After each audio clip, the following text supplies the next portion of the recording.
All right, here we are. We live. Oh, wow. Oh my gosh. Jeez. We kind of. I sent scripts, but I mean, I don't need it up because I don't have a story to read. I mean, it's exactly more like a guideline. It's a guide. This will be our annual year-end episode, kinda, because we have so many movies to talk about. Almost 15 minutes late, but I'll take some of that blame. I was gonna say, whose fault is that? I'll take some of that blame. All right, I think we. I will absolutely take some of that blame. Do you just want to go into it and just do the?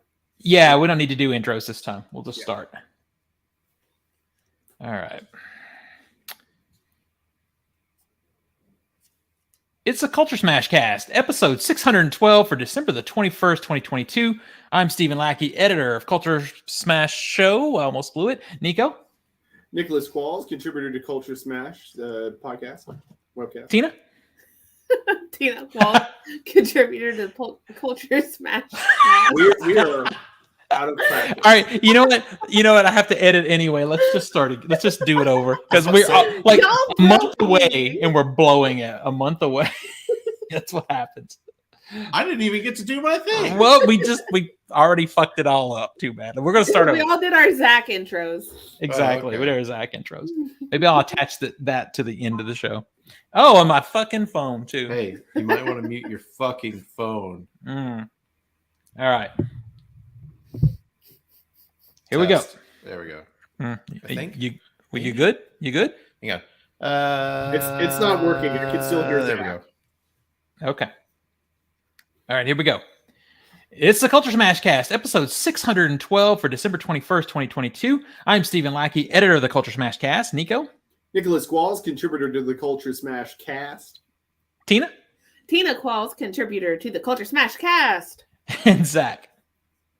Wait, who am I? Oh, God, of course. I'm somebody. Oh, you blew it already. I'm a somebody. Man, see, the ridiculousness happens after we miss a few weeks. It literally has been a month since our last show. Hey, not my fault. There's a few things. Some of that is our fault. It's not entirely their fault either. It's been a culmination of things. Yeah. You guys have had things. I've had things. There was a holiday in between. We had a thing. We were responsible for the last two. At least, yes. Yeah. And I was responsible for at least one, and then we had a two. I was responsible for the previous two. So there you go. That brings us up to date. And because of that, we have a shit ton of stuff to talk about, which is kind of cool. I was free all that time, by the way. Because you have no life. Yeah. Was this ever under debate? Come on, Zach. You could have just opened up Audacity and plugged up a mic to your laptop and just recorded. To be real, the two episodes that you guys had to be out for, Zach did try to get me to do a duo, and I was like, no, I don't want to do that. I'm like, we're the only ones that have seen this fucking movie. I mean, to be fair, I think even Nico and I were true. talking about, why don't they just go over the movies that they've seen that we haven't? It's like they want to talk about Fablemans and Banshees, and they could have done that. Well, I did have some things happening. We would have. The things he had happening were he didn't want to talk to Zach. Yeah.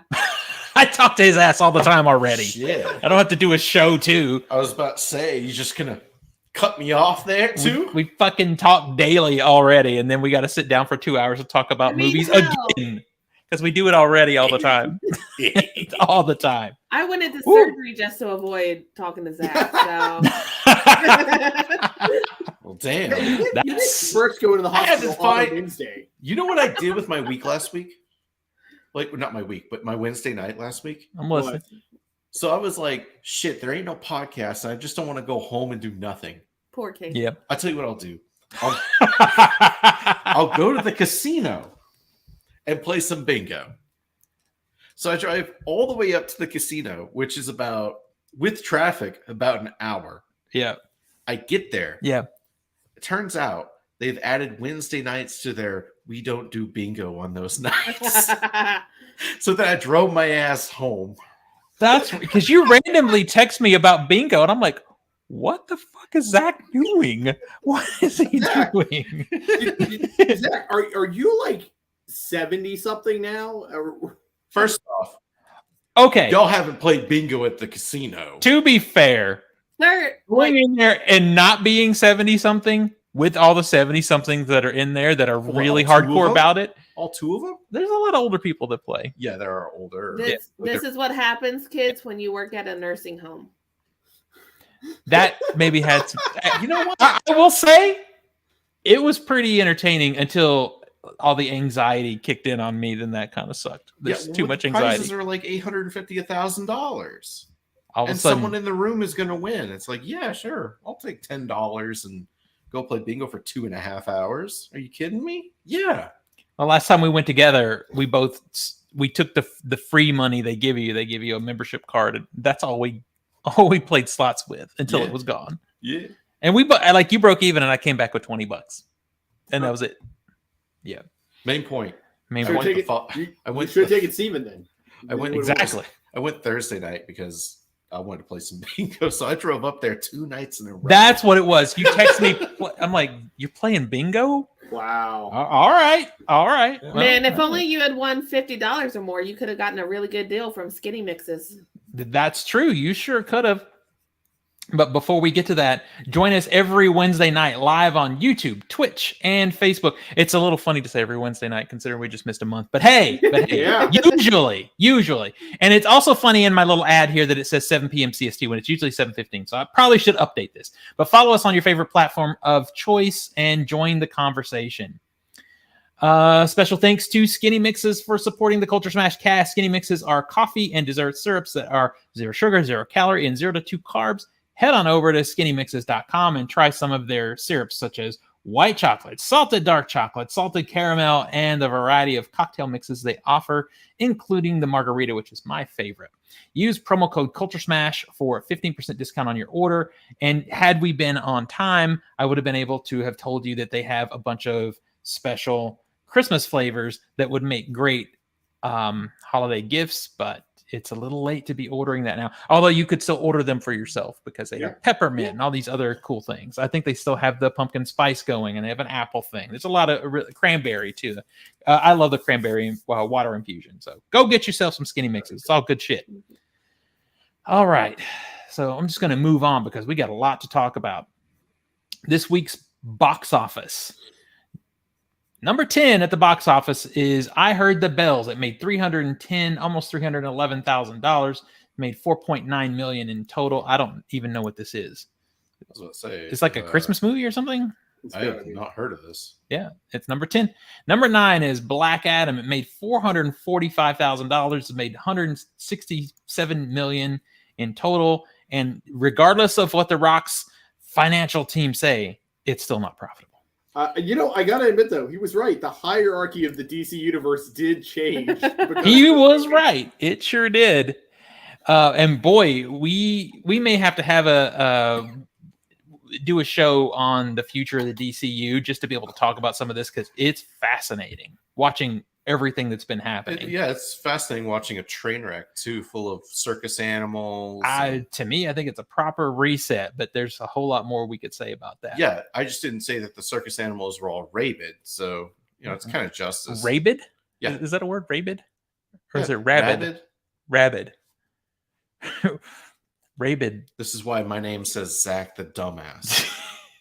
Okay, number 8 is It's a Wonderful Life, 75th anniversary edition. It made $734,000, and this was apparently its opening weekend. It's a Fathom Events. It's a Fathom Events thing. Yeah, maybe if it's a single day, that's a lot. I mean, that is for a 75-year-old movie. That's not bad. Not bad. Number 7 is The Fabelmans. It made $743,000. It's made $8.6 million. This movie has had a fascinating journey, but we'll talk about that in a minute. Number 6 is Devotion. It made $780,000. It's made $18.6 million so far. Did you see that? I didn't get to see it yet because it went down to one showing a day at like 9 o'clock in the morning. And I would not be a dumbass and do that. Oh, wait, I did do that. I was about to say. I did do that. I wouldn't do that shit. Oh, wait, we did do that shit. Number 5 is The Menu. It made $1.6 million. It's made $32 million so far. This is a great movie. It's a great movie. Number 4 is Strange World. It made 2.2 million. It's made 33.7 million so far. Hey, this is a mediocre movie. Number 3 is Violent Night. It made 5 million. It's made 35 million so far. This is on my new Christmas list of things to watch because it's fun. I want to see this movie so bad. I didn't put it on our discussion list because I'm the only one who's seen it, but the short of it is Act 1 is great. Act 3 is amazing. Act 2 is a little fat. It's a little fat in the middle, but it's okay. It's really fun. Well, it is Number 6. Yeah, that's true. And number 6. Number 2 is Black Panther Wakanda Forever. Made 5.3 million. It's made 418.9 million so far. And number 1 over the weekend, Avatar: The Way of Water. It made 134 million for its opening weekend. We got some words to say about that We could talk a little bit about it. Nico probably has a spoiler or a preview if he read my letterbox. The letterbox review I wrote for this movie is the longest I've written the entire year. Really? Yeah. It was wordy. It was very wordy, but I was very impassioned. Opening this weekend is Puss in Boots, surprisingly, at 96%. I'm a little shocked about that. Babylon at 60% seems about right. Whitney Houston, I Want to Dance with Somebody at 43% also seems about right. We got a film ball update? We do. Oh, All right. So keep in mind, these numbers are a week behind. So That's fine. in 5th place with Show some emotion, Tina. 5th place with $16.6 million is me. I'm comforted by the fact that I will pass our 4th place contestant who has $68.4 million and whose game is effectively over, Zach. That hurts. Does it? Yeah. Yeah. That hurts. In 3rd place with $221 million is Steven. In 2nd place with $280.2 million is Nathan. And in 1st place with $430.2 million is Nico. This guy. Keep in mind, pretty much the only people who are still playing are me and Nico. Everybody else, their movies are done. Damn. So it's basically, can Avatar make me enough money? Probably not. But Will Avatar make $500 million in the next 4 weeks? especially since he still has Puss in Boots. Oh yeah, that's right. If you had asked me a couple of weeks ago, would it? I would have said for sure. Now I'm not so sure.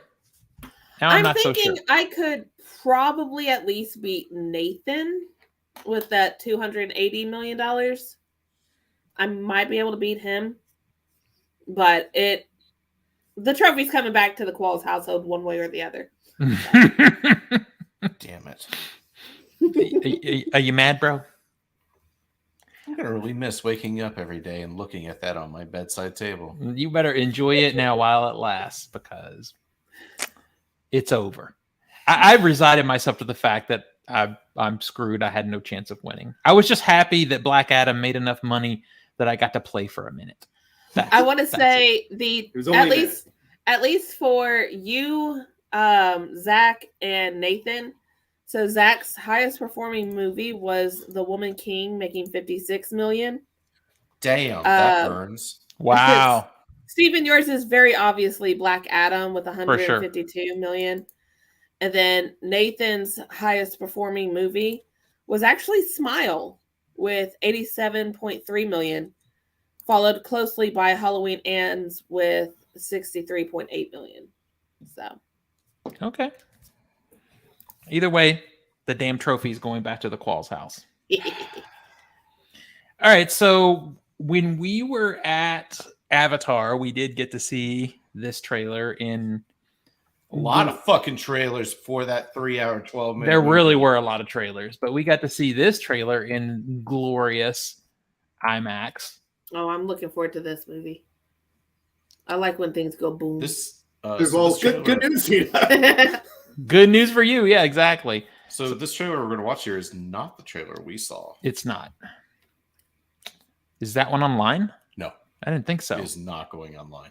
Yeah, I didn't think so. Well, let's go ahead and play this one. I'll ask you what the differences are.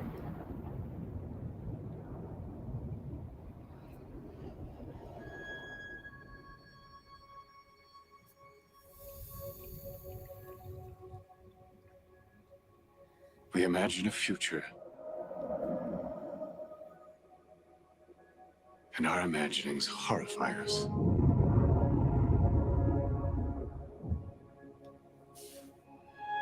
They won't fear it until they understand it.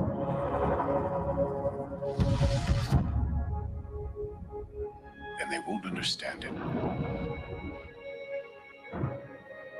until they've used it.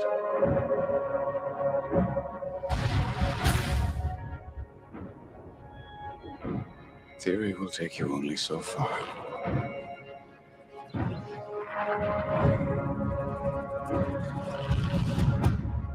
I don't know if we can be trusted with such a weapon. But we have no choice.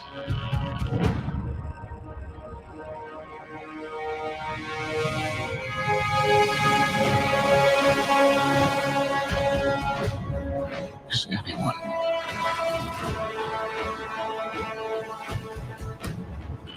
ever going to tell the truth about what's happening here?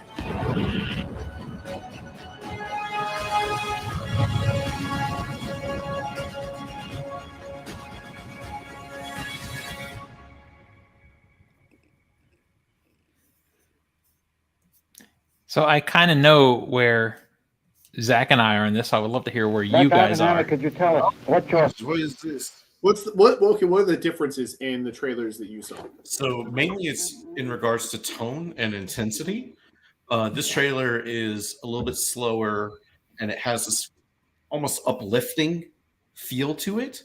Like with the music, especially, frankly, it almost sounds like a superhero movie. It does. Music. Instead of, hey, here's the creation of the first weapon of mass destruction. Yeah, the trailer we saw was like a horror film.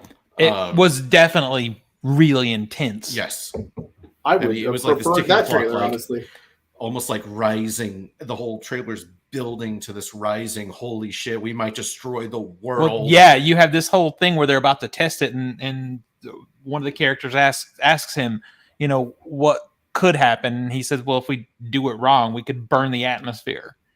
And then there's a whole build up to them fucking doing it anyway. That's ends up being so intense. Also, a lot more footage of actors in this one, like Robert Downey Jr.'s in this film. I will say, if the movie has all of that like artistic imagery, I'm gonna fall asleep, no matter the subject material. I think the trailer specifically, this one we just saw. Yeah, the one that we just saw, kind of a bit more slow and practiced and very easy to kind of fall asleep in. Like the music is uplifting and almost soothing. Yeah. I would have preferred the trailer you just described. Yeah. Which is what given that it's the IMAX trailer that you guys watched, and this is Christopher Nolan we're talking about, I assume that one's going to be the one that's more true to the actual movie. Yeah. I don't know. Usually, I think it is, but I also think this trailer we just watched is also very Nolan to me. That sort of slow, heavy soundtrack imagery, that's happening. That combination feels like a Nolan film to me. It just does. I'm going to be interested because there's definitely going to be less action in this movie inherently, other than the explosions itself. Even though Nolan is often, like you said, kind of steady and kind of has a slowness to his movies, a methodical nature. There's still also plenty of action. We think about movies like all of the Dark Knight movies, and if we think about Tenet.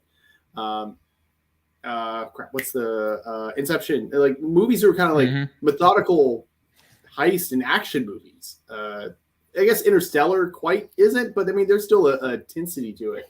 And those I don't really mind. It's when you start adding the therapeutic, almost screensavery images of like raindrops. I'm like kind of curious how much of that is actually going to show up in the duration of the movie, as opposed to here's the explosion, there's the explosion graphics.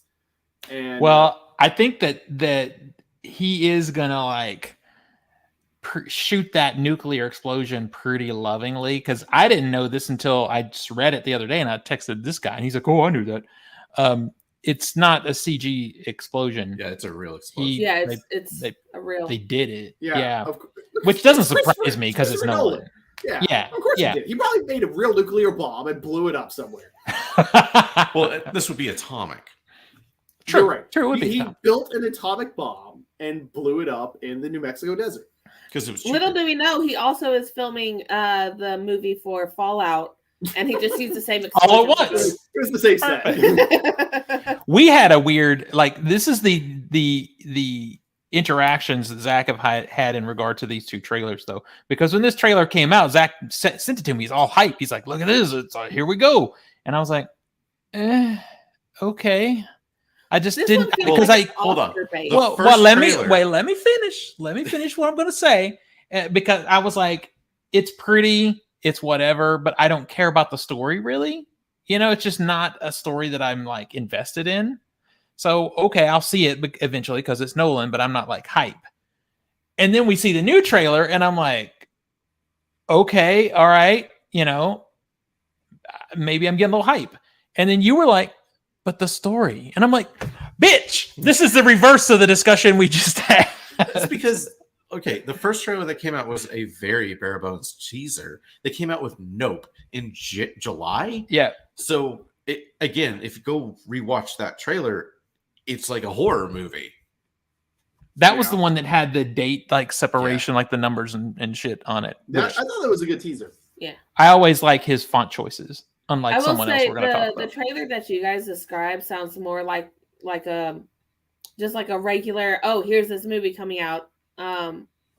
Whereas the trailer we just watched feels like it's going to be like an Oscar bait movie, and it's just like, I mean, I think it still is going to be. Yeah, it's going to. Exactly. Yeah, but that's the other thing about Nolan films. Yeah, I mean, visually, I get more excited when it's like not as obvious in the trailer. I started thinking about that whole thing with Nolan, though, when he doesn't do sci-fi and he's doing other types of stories. I think I never care about the story until I see the movie, because I'm not someone who cares that much about history, and I didn't care about Dunkirk. Like when the story came out, I'm like, I'm sure it's a powerful story, but I don't really care. But that movie, when I saw it, it's one of my favorites. I love it. So I just have to go into this waiting to see what Nolan does for me. I think it's fair. Yeah. After that IMAX trailer, yeah, I hope you guys get to see that IMAX trailer because it's good. All right. In a similar vein, our next trailer. This is like the first time I think Nolan did not attach a prologue. Oh, yeah? Well, he did a prologue for Tenet. He did a prologue for Dunkirk. He did a prologue for Dark Knight Rises. He did a prologue for Dark Knight. Yeah. No prologue. Are you upset about that? Well, I've seen them all. They always get me hype as shit because, man, he makes a hell of a prologue. Yeah. I mean, shit. I drove 2 hours to see the prologue. And you're already dropping the hint that we should drive 2 hours to see this one, too. Fuck yeah, we should. Full 143. If you want to see a prologue. I don't want to miss 20% of the fucking image. This trailer is one of my favorites. I'll tell you that one. All right. Well, this will be interesting to discuss then. Let's go. Barbie.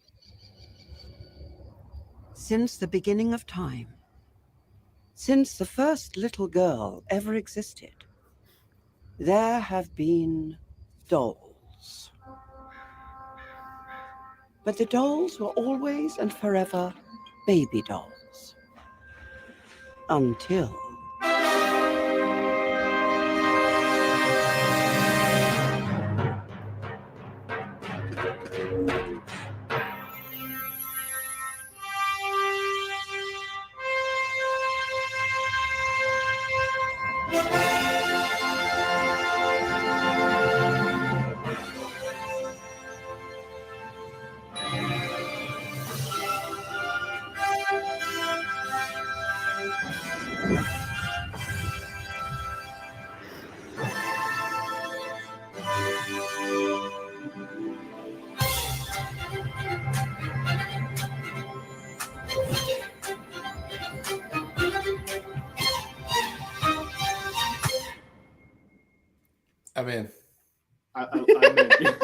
I'm in. I love that a freaking Barbie trailer is using the 2001 Space Odyssey opening for a launch. I like that she's the monolith.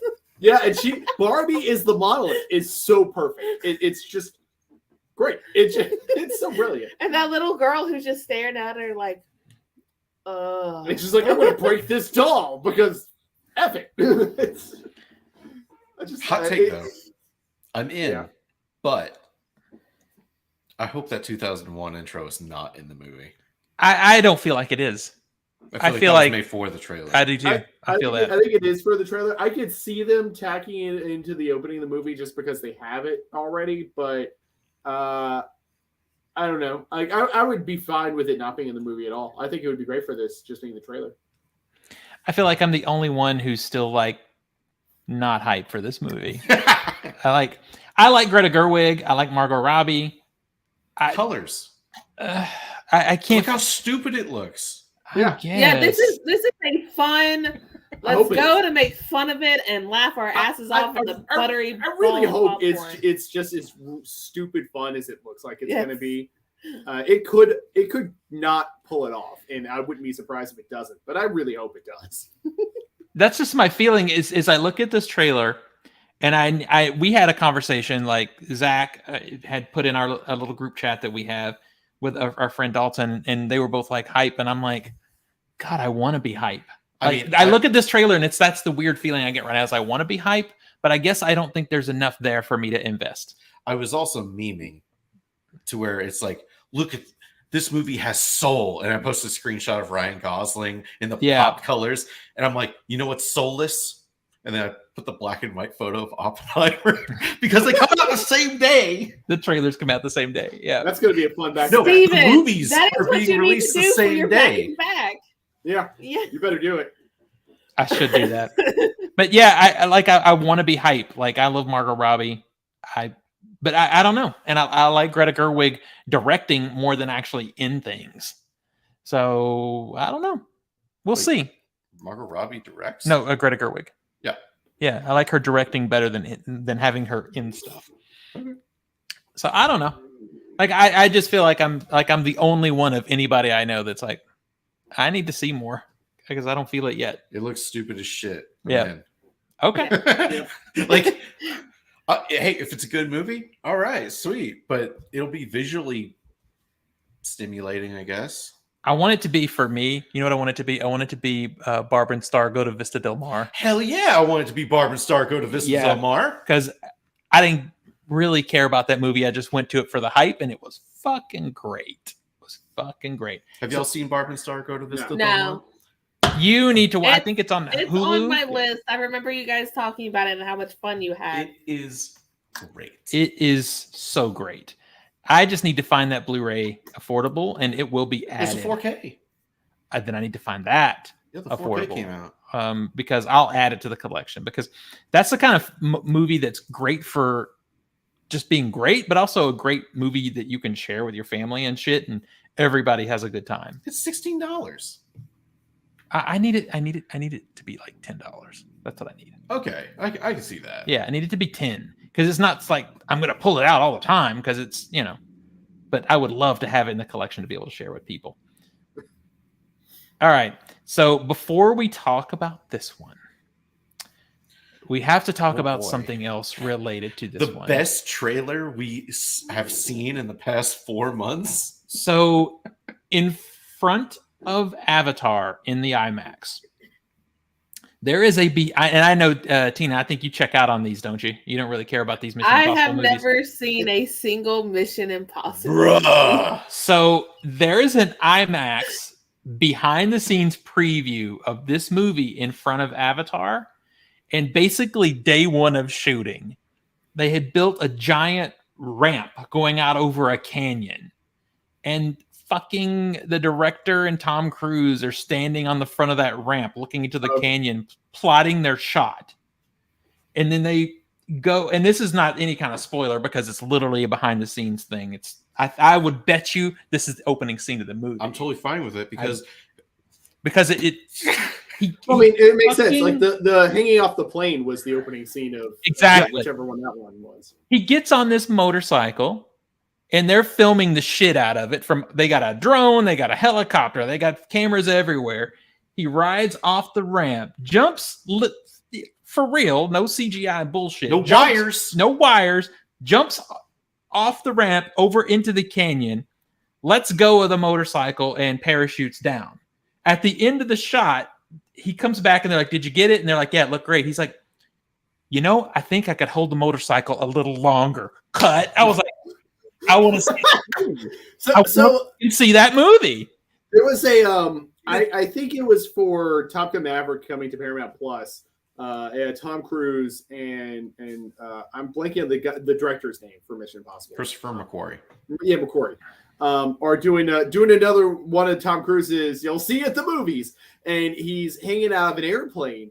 And McQuarrie's right there, and they're just talking, and then it's partway through the speech that Tom Cruise is going, he jumps out of the airplane, and the camera guy follows him as he's skydiving. Yeah, that whole movies are great. We love you. Thank you for making Top Gun Maverick this huge movie. We love while he's free falling.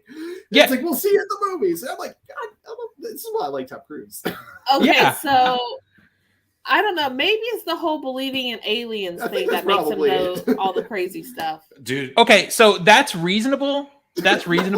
But I feel like I've listened, I listen to so much rock music that if I paid attention to what the musicians that I like, what they say about that kind of stuff, I wouldn't listen to anybody. So I separate that from him. But I guess like the reckless. The complete reckless behavior of the human spirit has to be tied with him thinking all the gods are aliens or something. It's gotta be whatever gets you out of the plane, man. That's all I need. I'm not. It was spoiler alert. That behind the scenes sequence for me was more thrilling than anything I saw in Avatar. Call it what you will, but because they're showing this intro on an IMAX screen, and it's like the camera's tilting into this quarry, and you're like, "Holy shit, I'm gonna fall into the screen!" It's so big, yeah, it's so big. So let's take a look at what this is.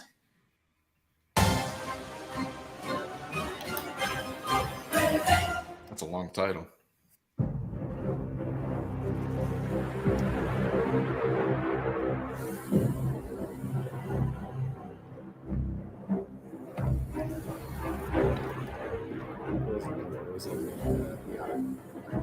Your days of fighting for the so-called greater good are over. This is our chance to control the truth, the concepts of right and wrong for everyone for centuries to come. You're fighting to save an ideal that doesn't exist. Never did.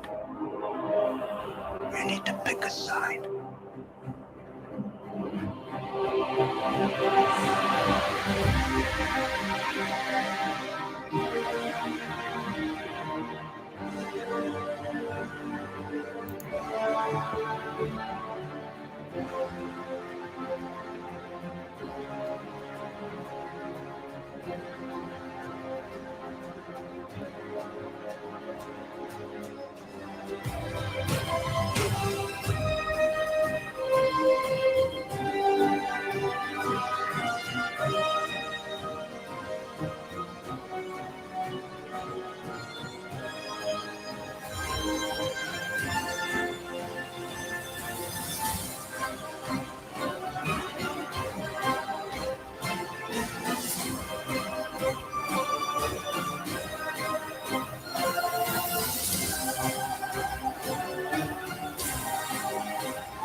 It's like all in camera. That's the shot right there. It's like that's all in camera. Oh God.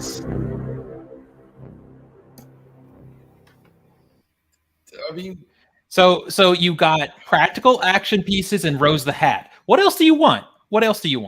I'm here. Yeah, I'm here for it. I'm for it. Maybe I'll watch the Mission Impossible movies before I see this. We will make a concerted effort. We will watch. We'll start with 1, and then jump to 3. Okay. Exactly. Exactly. Just like I'm pretty sure I should probably watch Avatar before I see Avatar: Way of Water. I mean, I could tell you a preview from Steven's review. You can wait on that one. Yep. Yeah, I don't know what else I can say about this except that I'm hype. I'm hype. I'm in. You know, there's Tom Cruise is a nutcase. He's all these other things, but the thing is it's like when I see his movies, it's like real filmmaking, real shit. They go on location. They go to these countries. They shoot for real, and that just gets me so hyped for real shit. Like I will say, despite all of the issues with Tom Cruise, he is a very legitimate actor. When he's on set, he is on set. He is doing the work. He is putting in the effort. So yeah, when he goes on a rant about how the film production could be shut down if y'all don't wear your fucking masks. Yeah. It's like, yeah, well, look at what he's fucking making. It's like, well, okay. And also on that movie and on this one and on everything he does now, he's a producer. So it's also his money that they're spending. I was going to say, wasn't it this movie where that happened? Yes, it was this movie. Yeah. Side note, I just rewatched Top Gun Maverick on the 4K. That 4K is awesome. But there's they put the preview at Cannes, like when they screened it at Cannes, they put the interview that he did for the audience on this disc. And my favorite part of it was like the guy asked him, he said, how much pressure did you feel from the studio and from the media and everything to put that movie out on a platform during pandemic? And he said that wasn't going to happen. He just looked at him and smiled and said that was never going to happen. So I love that. I just, it's like real movies. It's like movies. And when I see this one, I'm like, ooh, it looks like a movie. I'm so excited. I also like how that's a very sidesteppy answer. Like it's a very politically safe answer because he didn't answer the question. He didn't say, but the question is, did you get pressure? Well, I think it's yes, he probably did, I think but it goes without saying that the pressure was really heavy, if not from Paramount, definitely from the media, because everybody was saying, you got to put this out. You should put it out. And turns out he was right because the movie makes $1 billion. No, it made $1.5 billion. Yeah. But all of that just builds into this movie. And Tina, the one thing I'll sell you on it is his team is so much fun. Rosa Hatt's awesome. For the little that Simon Pegg gets to do, he's so good. I enjoy Simon Pegg. So Simon Pegg shows up first in 3. Yeah. Okay. And his role kind of grows as the movies progress. The thing about me is I'm a completionist, so if like I start, I can't just skip a movie because everybody tells me it's bad. I have to watch it. Well, luckily the bad one is early. The bad one is 2, so it's like 1, 2, and then just keep going. Yeah. I mean, I don't know how the fuck they're going to top Fallout. I mean, that movie was fucking incredible. So I always get the names mixed up. The one before Fallout, Rogue Nation. Rogue Nation is particularly good for people who are who are not as much into action, because it seems like they traded on a lot of humor in that one too. Mm-hmm. Tom Cruise was particularly funny in that one. That was also the one where it seemed like they were trying to do the soft transition to new lead, because it's the one where Jeremy Renner came in. No. But I'm not entirely sure. Jeremy Renner was before that, wasn't he? Yeah. That was Henry Cavill. That was Henry Cavill was Fallout. Fallout, yeah. Rose the Hat was Rogue Nation. Rogue Nation, that's it. That's where we first got Rose the Hat. 4 is Ghost Protocol, where Jeremy Renner. Yes, it is Ghost Protocol. You're right. It is Ghost Protocol. Because it had that amazing IMAX Burj Khalifa sequence. Yeah, you're right. But yeah, that is the one where they were trying to start kind of a soft transition. And Rogue Nation is the one with Alec Baldwin, I think, is like the Secretary of State or something. Something like that. No, he's been in 4. He's been in a few of them. Yeah. I think Renner was in a smaller role in Rogue Nation because he was like a government attaché or something, and then gone for the rest of it. But it definitely felt like he was going to be a way to transition Tom Cruise out of the franchise. Yes, I thought that too. And I don't know why that didn't work. I didn't know if it was testing or anything. Maybe Jeremy Renner wouldn't do all the stunts. Yeah, Jeremy Renner is like broke his arms doing tag, and then decided I'm out. Exactly. Tag was a fun movie. In this particular role, this type of role, unfortunately, I don't think I like Jeremy Renner as an actor generally, and I actually liked him in Tag quite a lot too. He doesn't have the level of charisma for this role that Tom Cruise has. I don't think he would have been a good replacement with Bourne. The Bourne, whatever Legacy. it is, like whatever that was. Yeah, I think that was just also not a good movie. Yeah, it wasn't. Yeah, I agree. But I don't know. This is part 1 of 2, and the whole set, the sequel set, is going to be the end of the Tom Cruise Mission Impossible franchise. Because he will be solidly 60 years old by the time it's done. I don't think there's a new Mission Impossible without Tom Cruise for another decade or so. Eventually they will try to do it again, but I don't know. There's no heir apparent.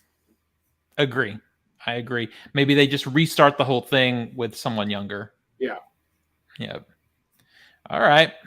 Well, here's something I know Tina will probably have words about. Oh my God, you're playing. Oh geez. Shut up. Oh God. Shut up. Shut up. Shut up. Oh wait, one more thing. Shut up. Oh, you gotta unmute it too. There you go.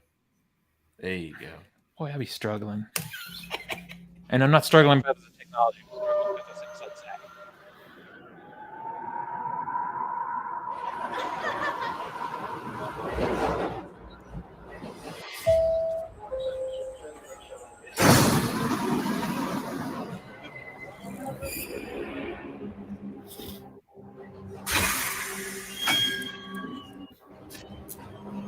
Guys?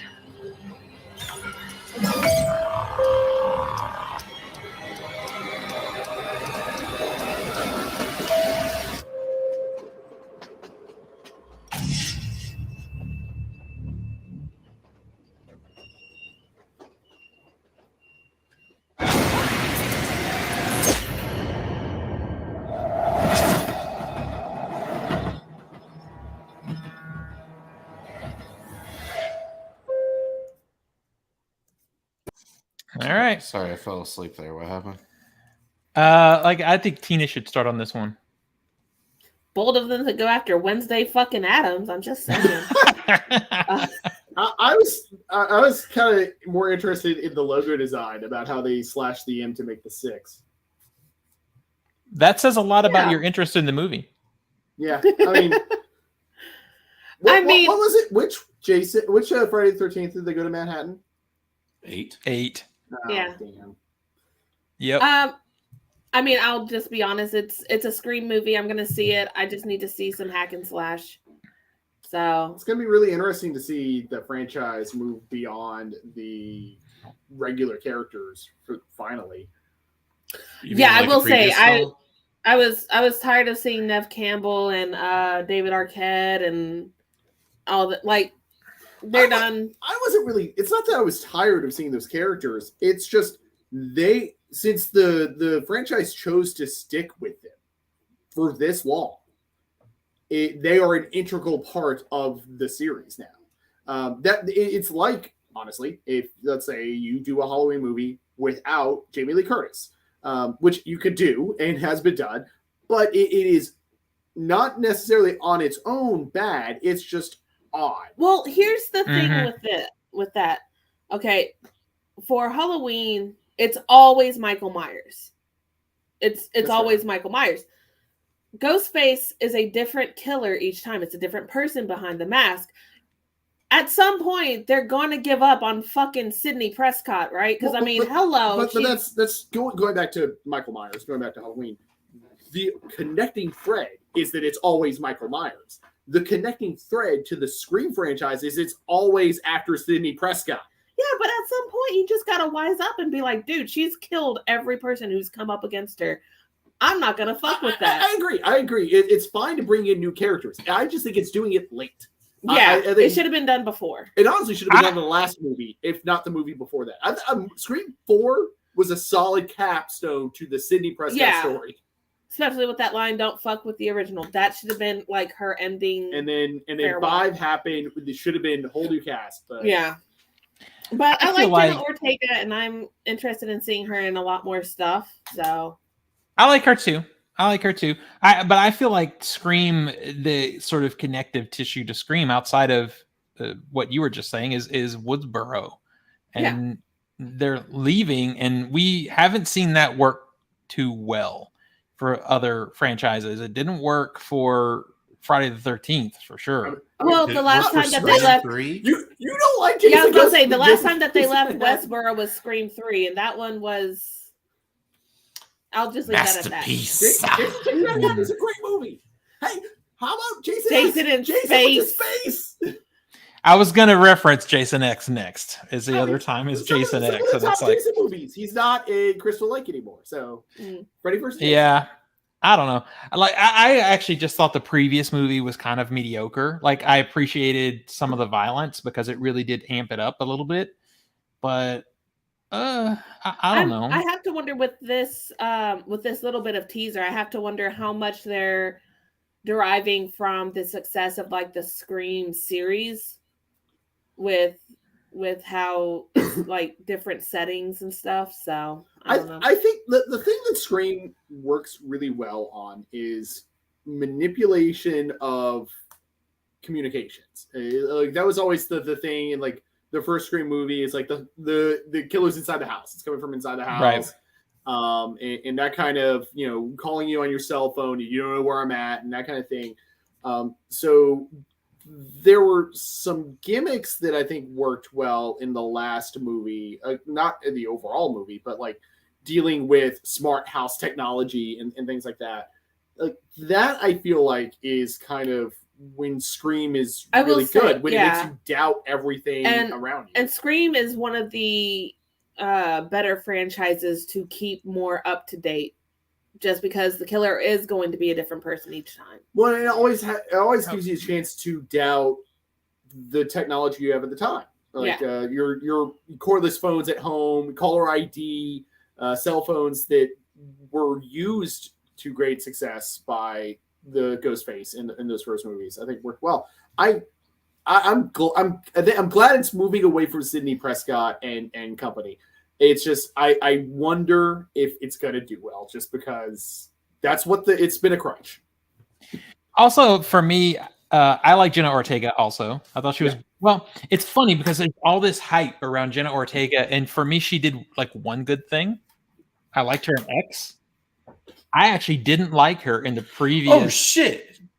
She was that hot chicken X. Yeah, she got a fine ass.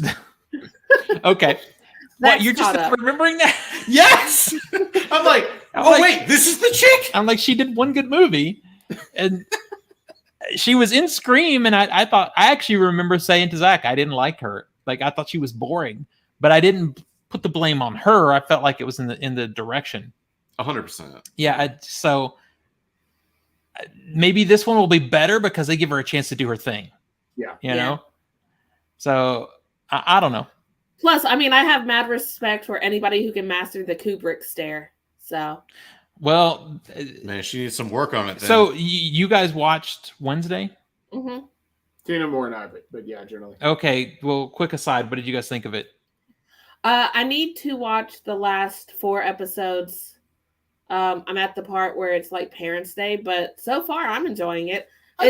I feel like it's somewhat predictable. I'm not 100% willing to call my shot right now, but it's like 87% sure to call my shot. I think it's fine. It's very much in the same vein of Riverdale. Take this established property and make this kind of teen mystery with some romance kind of aspect. It feels like Riverdale, but with Addams Family in that respect.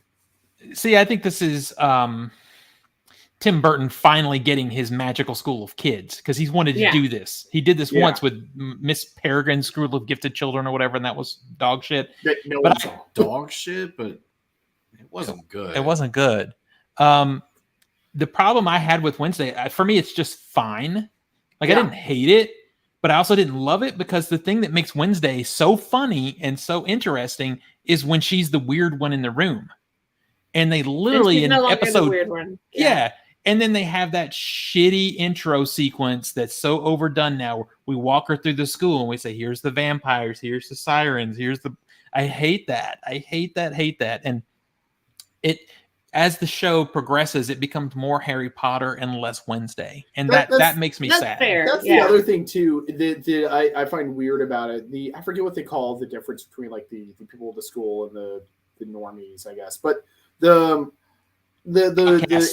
call them outcasts. The outcasts. Yeah. Okay, so the Addams family have horror tropes to the people, but ostensibly, for the most part, the core family members like Gomez, Morticia, Wednesday, Pugsley, they're human-ish. They survive mass trauma very well, but they're not vampires. They're not. It's not like the monsters. They're not vampires or exactly Frankenstein's or werewolves. Frankenstein's monster. Yeah, like Cousin It is weird because he's covered with hair, but he's not a werewolf.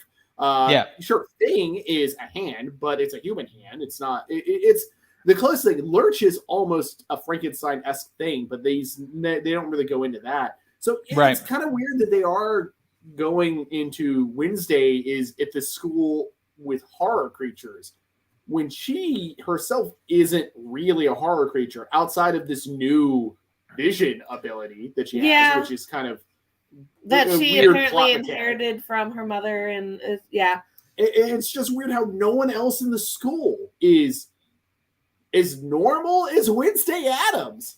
Yeah. I like that they brought in Christina Ricci for what I would 87% call a crucial character, let me say. Again, just not entirely confident of my... I think Christina Ricci's doing it. Yeah, I like... I feel like Christina Ricci is actually wasted a little bit. I wouldn't disagree on that, but the bits she's in there, I think she's doing good. And Gwendolyn Christie, yes, thank you, is also really good. I love her in this. She's fun. I'll agree with that. She's fun. Honestly, I'm fine with Luis Guzman as Gomez. His wig is terrible. But him and Catherine Zeta-Jones just don't really have any chemistry for me. Yeah, that's Catherine Zeta-Jones. I love Catherine Zeta-Jones, but I feel like she's slightly miscast. I thought she was terrible in the footage I saw. Yeah, she's a bit miscast. It's like Luis Guzman, honestly, I think has the presence to be Gomez Addams. Honestly, he's a more accurate Gomez than Raul Julia is. Yeah. Just based on the original comic strips. But Catherine Zeta-Jones, to me, just doesn't have that Morticia Addams vibe. Yeah, she tried, but she's miscast. But it just so. All right, I agree. So let's take a look at this new spoiler. 65. New spoiler? I was trying to think of his name, Adam Driver movie, but Zach goes spoiler. There's something alien out there. Location unknown. Have you seen this one? Charter 373. This is Commander Mills. My ship was hit by an undocumented asteroid. Location unknown. Transporting 35 passengers Location unknown. on a long-range exploratory mission.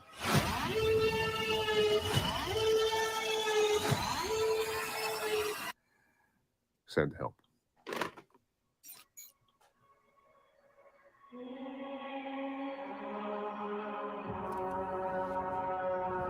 We've crash landed on an uncharted celestial body. Location unknown. I don't know where we are. I've located one survivor. A child.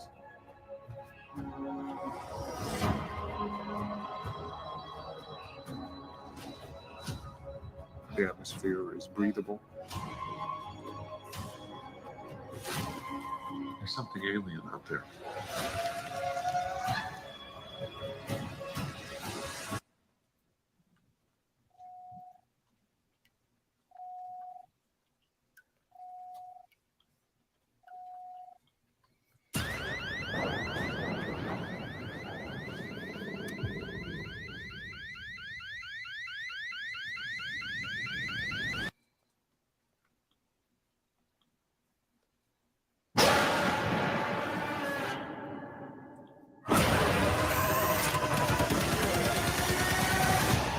You need to be quiet and move.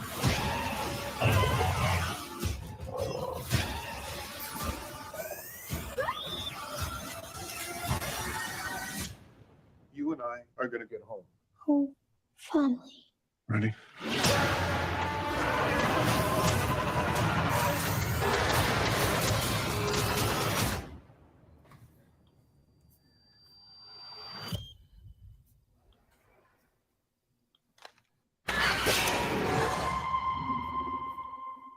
Location unknown.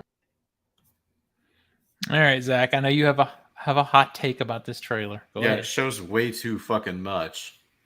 That's your hot take? Yep. That's his. He was so mad I don't know. about Somebody else disagrees with me. I didn't say that I disagree. I said I hope that that's not true. I hope there's something missing that we don't see. If this feels, it's a weird thing to say, I guess, but there's something about this movie that feels like very 90s sci-fi. And I couldn't pinpoint exactly why. It just feels like it should be from the 90s. And also, a weird thing that just occurred to me is he's doing his like monologue, and he said, "There's something alien out there." Well, no shit. But wait, if whatever's out there is on the planet, and he's the one who crash landed there, isn't he the fucking alien? Yes. Yes. He is. Yeah. So it's like another thing is, I swear to God, if they try to make this like this is the origin of humanity, that means that they're Adam and Eve, and that means he fucks a kid. He is Adam Driver. He is Adam Driver. That's true. Is that why they cast him? Exactly. And that you didn't want them to even show the dinosaurs. You know, here's the weird thing. I honestly got the impression from Adam Driver after Star Wars that he really wanted to go into more prestige, actory kind of things, not this kind of story. Not this kind of sci-fi schlock of this kind of action movie. It's like, this is not what I pictured Adam Driver doing unless he really needed a paycheck. And it's one of the issues that I had with Kylo Ren. He's so fucking monotone. Yeah. I was fine with it for Kylo Ren because it just made sense for that character, but it does not make sense really here. I mean, that's why this feels 90s. I feel like this is a Paul W.S. Anderson movie. Yeah, I get flashes of like Event Horizon here. Yeah, me too. Yeah, that's why I feel that way. I want it to be good because I actually like Adam Driver but in the prestige things you're mentioning, I don't like him in sci-fi, so maybe it won't be good. Womp womp. I mean, I feel like if they hadn't revealed that it's Earth. then they could have done, maybe this is a weird ass retelling of Planet of the Apes. That would be better for me. Like, it's not Earth in the past, it's like Earth reset or Earth in the future or something. I think that would have been more interesting. This seems like on the nose somehow. I feel like I don't know, there might be, I don't see how the twist would work. I can't see a twist working because they already know it's like it's in the past. And it's like Adam Driver is the Adam, and I don't know. It's just, it looks dumb. There's no saving this movie. It's just like, I don't think that they're going to be the Adam and Eve, but they're going to leave some of their DNA or some bullshit like that, and it's going to humanity to be born. Yeah, that's going to fucking annoy me. It's just, well, this movie's dead on arrival. There's nothing in this trailer that looks good at all. Yeah, and the concept sounds dumb. Like, I don't know. I liked the look of the waterfall. It's pretty. It reminded me of Ireland. I like if the you want to watch, like if you want to watch a movie about water, Steven's got a 3-hour movie to talk about later. Yeah, we're going to be talking about that here in just a minute. Dude, we have like 5 more trailers. All right. We're already an hour in. Yeah, I know, right? Let me see. This is what happens when some people are like, let's see. I'm busy for like a month. We have Booterman, Guardians, John Wick. Does John Wick have a new trailer? I thought it was the same trailer. It might be the same trailer. Yeah, we can skip that one. All right. Spider-Man and Guardians are new, and Infinity Pool is new. So yeah, let's all right. So let's do it. All right. And at least this is one I well, there's been others, but I know we can all. Oh yeah, Indiana Jones is on there. We haven't even talked about that. We haven't talked about it. Wait, I didn't see the Indy trailer on this list. I'm looking at his list of. I have it open. I just forgot to type it. Yeah. Oh, I would say skip Infinity Pool. We got to talk about Indy. All right. We do have to talk about Indiana Jones. Oh my god, new trailer that starts now. I'm so tired of those. I hate those.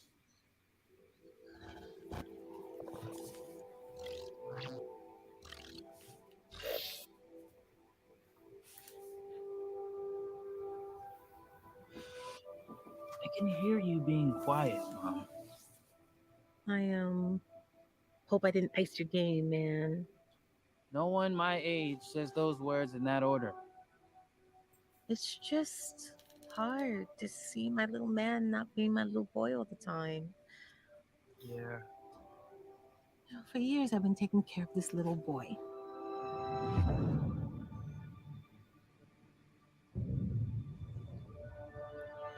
Making sure he is loved,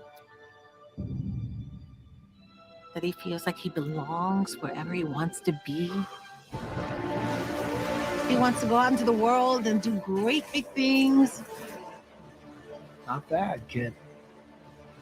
And what I worry about most I love you, Miles. is they won't look out for you like us.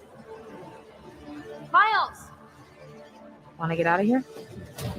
Wherever you go from here, you have to promise to take care of that little boy for me. Make sure he never forgets where he came from. And he never doubts that he is loved. And he never lets anyone tell him that he doesn't belong there.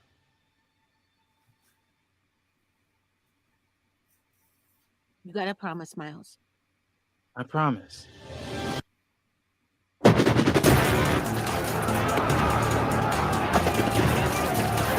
Who do you think you are? Really? We are supposed to be the good guys. We are.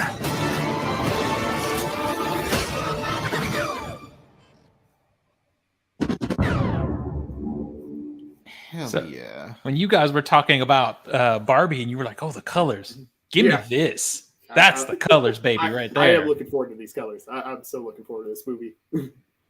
Yeah, but this has emotional heft that the Barbie trailer, because it's a teaser, doesn't have. True. I actually rewatched Into the Spider-Verse when I was in the hospital. So it's like getting hyped for it. Without me? I'm sorry, it was 2 a.m. That's rude. That's rude. You could have called me. So rude. I don't appreciate the flashbacks in this, though.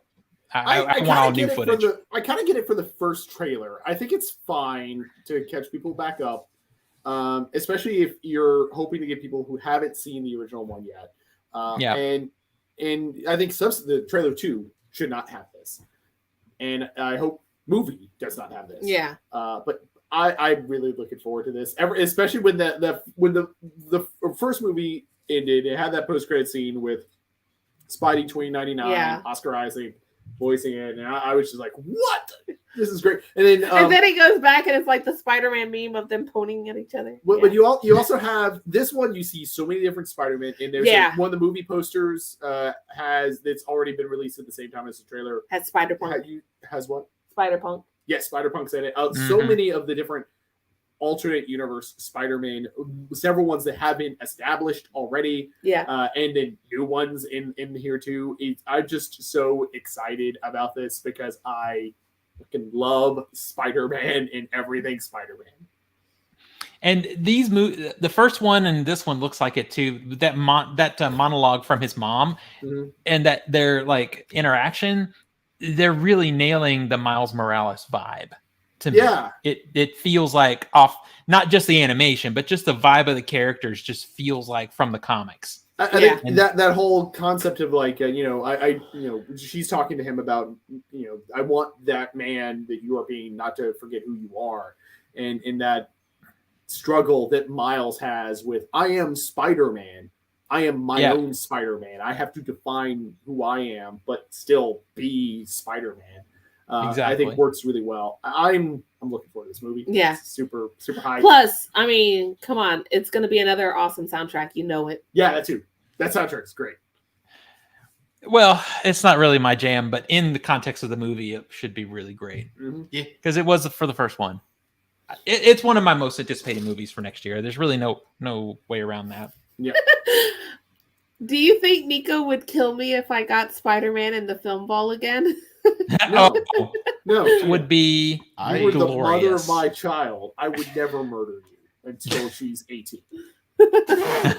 Yeah, but he would hold that in reserve. He would hold that anger. And just wait. Once she's 18, house, you die. Once she's out of the house, all bets are off, Tina. Exactly. All right, let's take a look at this one. Wait, where's the trailer? That ain't. I swear you just crossed it. Did I? Look at trailer. Boy, watch official trailer. Oh my god! I think either of those they're the same length. So either. We were gone for quite a while, but no matter what happens next, the galaxy still needs its guardians. Hello, we come in peace.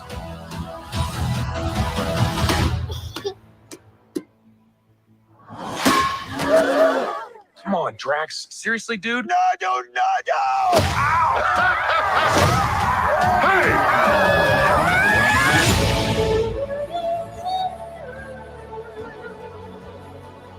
Don't forget where we came from. We have been running our whole lives. Pete, I'm done running.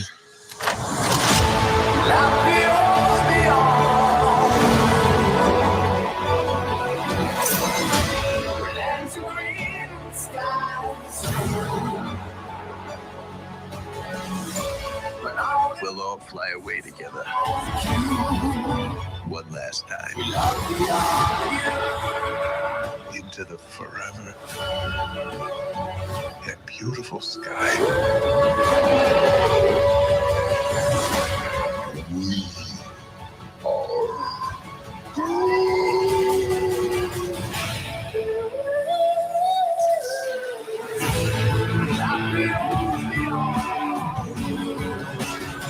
And we'll kill anyone who gets in our way. No, not kill anyone. Kill a few people. Kill no people. Kill one guy, one stupid guy who no one loves. Now you're just making it sad. I wonder what Peter's gonna lose. Well, Rocket. Yeah, Rocket is dead. Rocket's mega dead.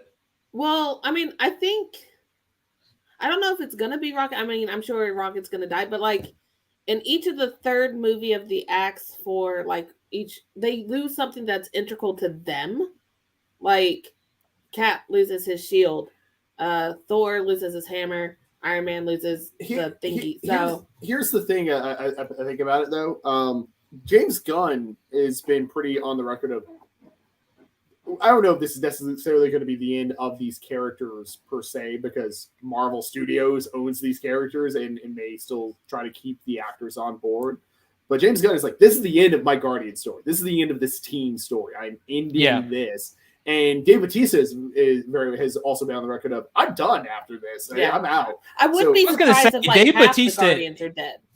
Honestly. Dave Bautista is the one he's like, I saw him not long ago. He's like, I'm in my 50s. I'm tired of doing shit with my shirt off and having to like muscle up and all this stuff. So I get that. It does. I like the ending feel for this trailer. It does feel like this is it. This is the last story. And I'm hyped for that. It's not something that you typically get in the MCU. You don't typically get an end of a story. As planned out as this by someone with a single vision, or at least been able to evolve in a single vision the way the Gunn's Guardians have. So I am looking forward to seeing if he can nail that ending and at least seeing him attempt that. Also, I'm not too terribly fond of the Guardians of the Galaxy being essentially like official Xandar / Nova Corps representatives. I'm kind of really interested in how they do that. One thing that is going to be kind of annoying is that this film will have the continued trait of a lot of the MCU movies as of late of you're missing out story content if you don't watch Disney Plus. I don't know how integral Disney Plus the holiday special will be to this movie, but the fact that they bought the space station Nowhere, the decapitated head space station that was in the first movie. The Mantis reveal spoilers, is huge. The Mantis reveal is a very big reveal. Yeah. So I haven't seen the holiday thing. Well, spoilers. Spoilers. There's a big reveal. But Zach, that's what I mean. It is that continued issue that the MCU movie side has had about making the television side integral, so that you kind of are required to know what happened there. Yeah. And I think this is done, so there's no changing this. Yeah. But I do feel that there is a reset happening in the MCU, only in the fact that there's too much of that happening. There's too much content and too much of this cross between TV and film. I feel like I feel like that's gonna go away a little bit, but not till after 2025. I think you're right. The weird part, though, on this one is it's all still Gunn. They didn't bring in a new team to do the holiday special. James Gunn wrote and directed that one. Wrote and directed 1, 2, holiday special 3. It's all the James Gunn Guardians universe, all franchise. Yeah. Which I think makes it work more cohesively. Did you guys see the holiday special? I did. I know Zach just said you did. I saw it. I thought it was cute. I mean, it wasn't. I did too. It didn't blow my socks off, but it's like this did what it was. It was a good version of the Star Wars holiday special. 100% agree with that. Exactly what that should have been if it were good, and if the cast weren't coked out of their minds when they made it. Why do I feel like Zach just looked up the holiday special synopsis? I haven't. Okay. Wait, hold on. But I wasn't going to, but yeah, I did. I thought we talked about the holiday special. Maybe we didn't, but I think for we me, did maybe on the last episode. But that was it took me the first 5-10 minutes of it to really sort of settle into what they were doing. But once I settled into it, I thought it was very cute. If I was just basing how I feel this movie is going to be on the first Guardians, I would be here for it. But I'm not the biggest fan of the second Guardians. I think it's just okay. I think it's okay, but I don't think it's troubling of a dip to be concerned about this one. I like the comment that Adon put in the chat is they gave up on the MCU after Endgame. It's like, I have a life. I don't want to spend it in front of a TV. And it's reasonable. You know what? Yes. Reasonable. I love the MCU, but I just gave up because it was as soon as I finished one show, and we would binge as much as we could. As soon as we finished one show, it was like Hydra. 3 more came out. I'm the same way. I haven't. 2 years ago. Oh no! There they go. Okay. Oh, there you go. 2 years ago, I would still be binging everything. Yeah, it'd be like an IV. I haven't finished Miss Marvel. I haven't finished Moon Knight. I finished She-Hulk because they were short 30-minute episodes. Yeah. And they were funny. It's a sitcom. And we talked about that. She-Hulk was good background stuff to play. Yeah. You play it, you get what you needed from it while you're doing laundry or some other shit. Yeah, and it was all mostly episodic. There was a through line, but for the most part, the episodes stood apart. So it's not the weight of having to digest all of this material so quickly. And while there is one very big plot important thing kind of at the tacked into the end of She-Hulk, I don't think it's really going to impact the MCU all that much. So I don't think so either. It just needs to slow down. There's so much stuff. Well, and that's what they recently have said, that they want to start refocus on quality over quantity. Yeah. And and that trickled down from Chapek, I think. Having him gone, may be a really great thing. I 100% agree, because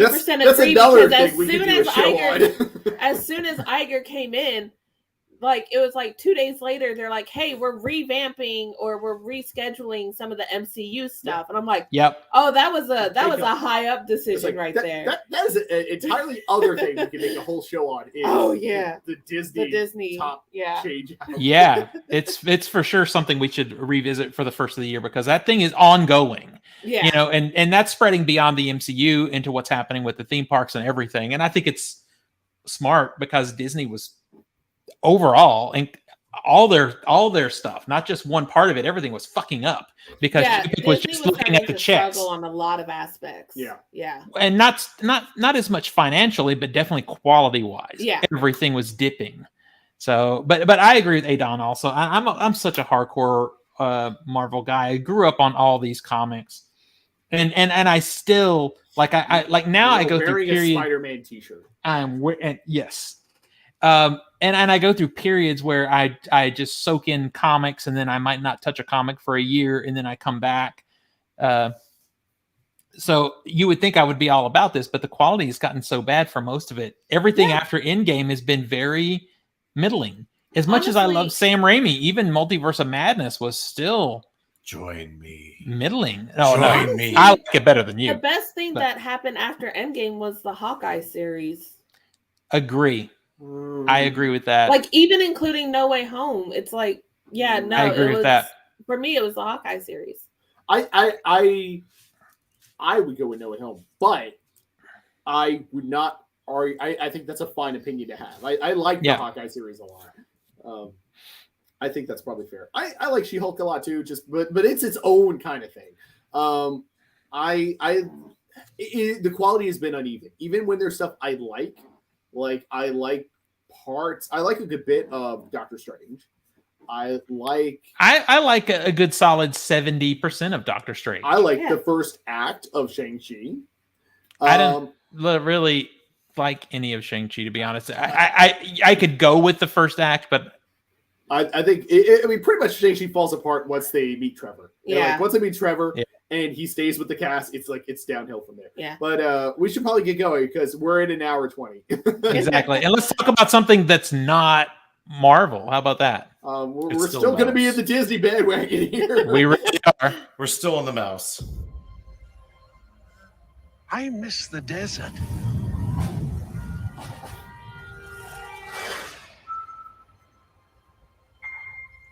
I miss the sea.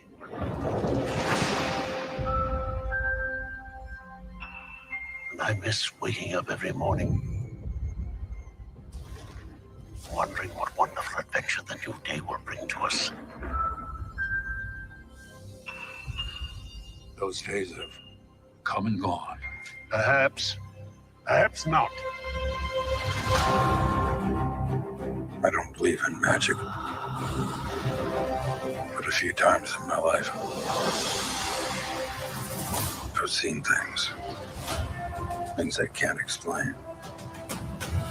And I've come to believe it's not so much what you believe.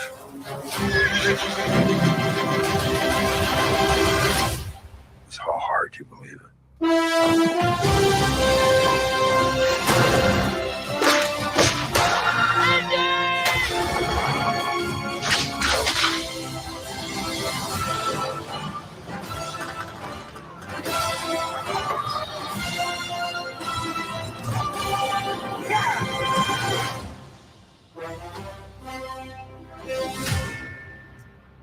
Who is this man? I'm her godfather. Related. Get back. I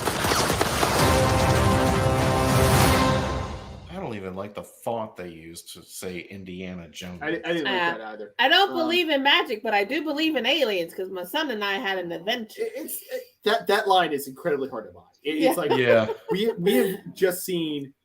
We're not just, but there were 4 prior movies in this franchise, 3 of which heavily feature magic. Yeah, that's kind of a problem. But you know what? To be fair though, he had his eyes closed in Raiders, so he didn't really see anything. Yeah, he had his eyes open when he had the cup of Christ. I also feel like this one line is taken out of context. I feel like we need to see what goes along with that. I get it, but it's also one of the key lines in the trailer. It is when you pick stuff to put in the trailer, it's stuff you want the audience to focus on. They want the audience to focus on Indy doesn't believe in magic, despite the whole franchise showing magic. Yeah. That's why it's kind of hard to buy that. I thought the CGI for the horse riding was, especially when it was in New York, it was like John Wick level bad. It's yeah. It needs to clean that up before it gets to that. And I'll be honest, Harrison Ford does not sell this movie for me. Just I don't know, maybe because he is a lot older and maybe having some difficulties with his age. It just I don't know. Okay, that is hilarious because I feel 100% opposite to you in that.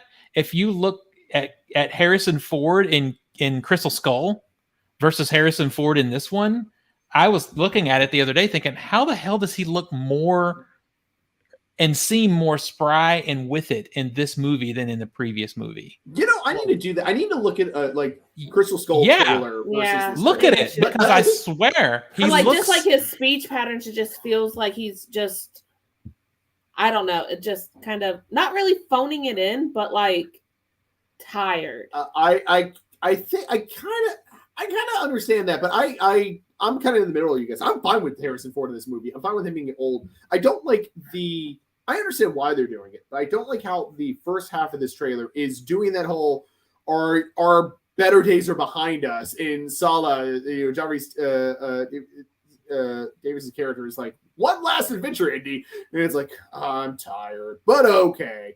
And that kind of very much it is James Mangold, but it's very much like you did Logan. You did this already. And it's John Rhys Davis is used to going on adventures. Yeah, I get it. Adon in the chat mentioned about how the horse scenes, where he's riding through what looks to be New York City, was actually done at Glasgow, and Harrison Ford probably wasn't there. Of course, CGI-ing him in place. I'm sure he was on a horse at some point, or at least some mechanical aspect of right. But no, I mean, that CGI is bad. It needs to be worked on. But no, it's just once it gets to the back half of the trailer and you have Indy doing classic Indy adventuring stuff, I'm better. I love how it does the Indy punching and you get that smack sound effect. It just sounds like a solid hit. That's great. There's that one bit where it's the inside of a plane and it's got the kind of octagonal window. I'm like, you put this in here because it looks like the Millennium Falcon. And that's so distracting to me. Yeah. Because it pulls me out of the fucking movie because I'm like, oh God, not more Star Wars. I don't know. I feel like there's so many reasons this movie could fail and could be bad. I'm just not going to nitpick it. I mean, I'm going to watch it and just hope for the best. I've read the supposed spoilers for this movie, and I hope they're fake. I feel like with James Mangold, he could either kill it or blow it. And if this CGI doesn't get refined more, that's going to be a problem for me. That's not nitpicking. It just doesn't look good. It has that fucking shiny look we hate. Yeah. It's just, they keep talking about how we're doing a lot of practicals. We're doing so much practicals. And then all the CG has this shiny sheen over everything. I think that we just lost them. We just lost Nico. Yeah, Nico and Tina. It just looks like hell. There's that shot of a skeleton underwater. With fake ass eels crawling out of it. I'm like, and that bothers me because you could have. I understand doing CGI when it's jeopardy to an 85-year-old man. I get it, but you could have done that practical. Yes, and it if they just take some notes from fucking Mission Impossible Top Gun, and do as much as you can practically, it kind of masks the CG a little bit. Because I can understand when I'm viewing something and all of a sudden it's CG. I go, okay, they couldn't do that. Yeah. But if everything else is practical, I go, you get a pass. Exactly. I mean, and if I'm with the movie, like with Top Gun, I don't notice it because I'm in the movie, because I'm believing what I'm seeing. And they also, in Top Gun, they also very much go through the extent of, like you said, like as practical as can be. Like CGI is only for the stuff we literally cannot do. And I get that for here. I getting back to Steven's point earlier about like not nitpicking. It's like the worst thing is like the bar is low. We know where the bar is. Yeah, the bar is low. I want it to be good. I don't want the bar to be better than Crystal Skull, but the real hope is don't be as bad or worse than Crystal Skull. I was talking to Nico about one of the biggest fears that I have with this movie, and honestly with just Hollywood in general, is how much we're relying on older actors with the fact that we now have de-aging kind of technology and CGI. It's like, how much are they going to use that de-aging feature in scenes, in new scenes, and how bad is it going to be? I'll be real, it looks good in the one shot they showed. Yeah, I think it's the best I've seen it look. Yeah. But so too. That doesn't mean I want to see a lot of it. Yeah. Well, my understanding is it's the opening action scene. Like the traditional indie opening action scene is supposed to be a flashback to him in World War II era. Man, which is why he's wearing another Nazi uniform, because he's like spying and got caught. Man, I sure hope you're right. I don't know. For me, I also didn't mind the One Last Adventure old man thing. And I think that plays into the delivery of him just being kind of tired and maybe not committed to whatever it is he's being forced to do, because it has something to do with his goddaughter, probably. I don't know. I think Harrison Ford looks good in this. A lot of the shit around him doesn't look good, and that worries me. But the music is fucking great, like always. I don't know. Who's doing it? John Williams isn't doing the actual score, is he? Yes, he is. He did. Yeah, he did. This is what has to be his last movie. It most likely is. I mean, remember though, I forget which movie he recently said was his last movie, but these are done so out of sequence. The music could have been done 2 years ago, as far as we fucking know. You know? Well, he was at a concert at the Hollywood Bowl, I think. He did, because he did do the opening. He did the Helena characters theme. I remember, which was very pretty. It was great. Yeah. Adon says Ford is now older than Connery was when he played his father in Crystal Skull. They weren't. Yes. Their age discrepancy wasn't that big anyway. It was. So yeah, that is kind of. And I don't know. I hope it's good. I hope it's good. Indiana Jones, particularly those three movies, are a very seminal film franchise in young Nico's life. So I hope it's good, but I'm life. Yeah. It's like I hope it's good, but I'm also expecting it to be bad as well. It's like that hope for the best, but expect the worst kind of deal.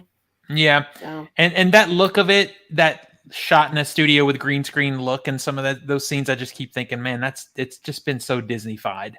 Because that's just a Disney thing, and it just makes me sad. But maybe it'll look better when it comes out. We'll see. Right. We're at an hour 30.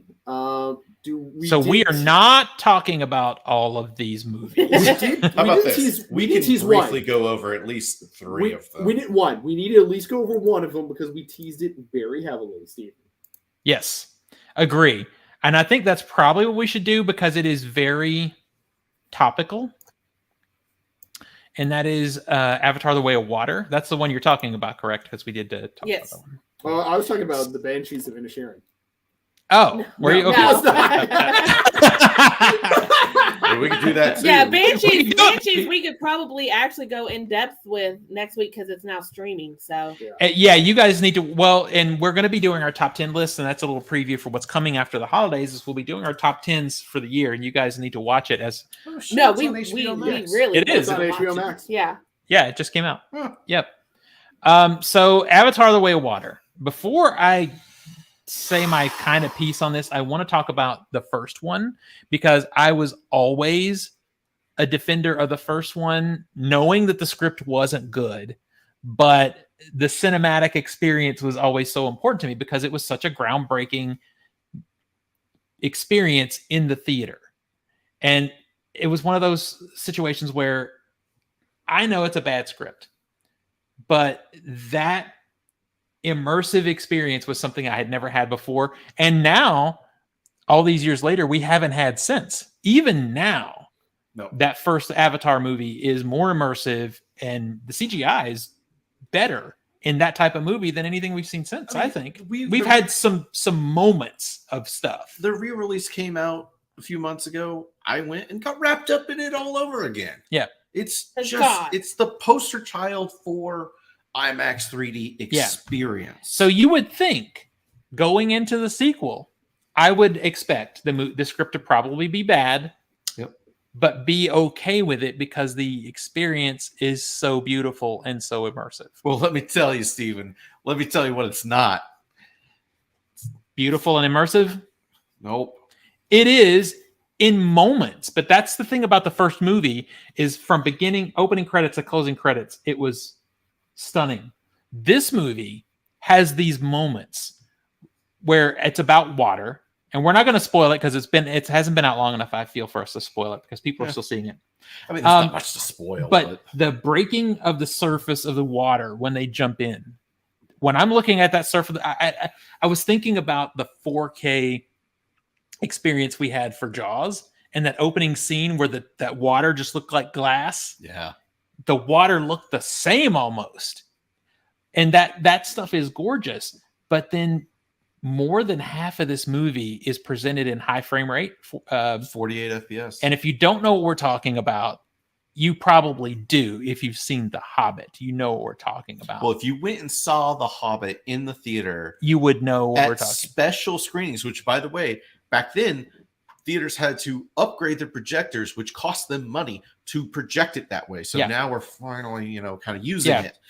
But those sequences. Like I'm watching the movie and I'm like, oh my God, this is stunning. The use of 3D in this movie, again, is still stunning because it's not a bunch of waggly stuff. It's just immersive.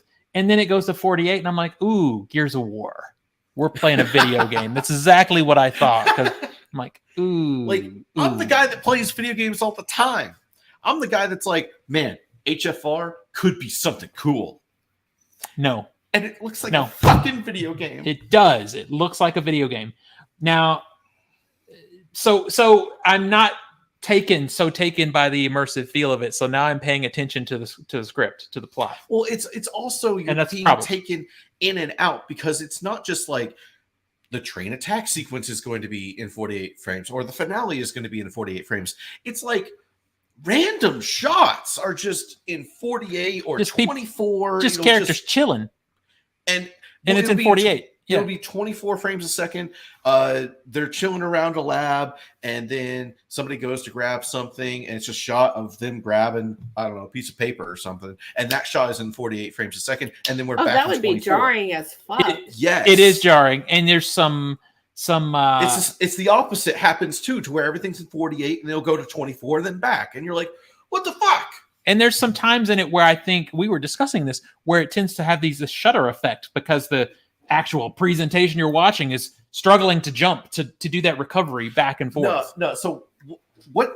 Okay, so little technical information here. Let's not go too deep into the technical. Yes, but the way this kind of works is when to show 48 frames a second, the whole film is mastered in 48 frames a second.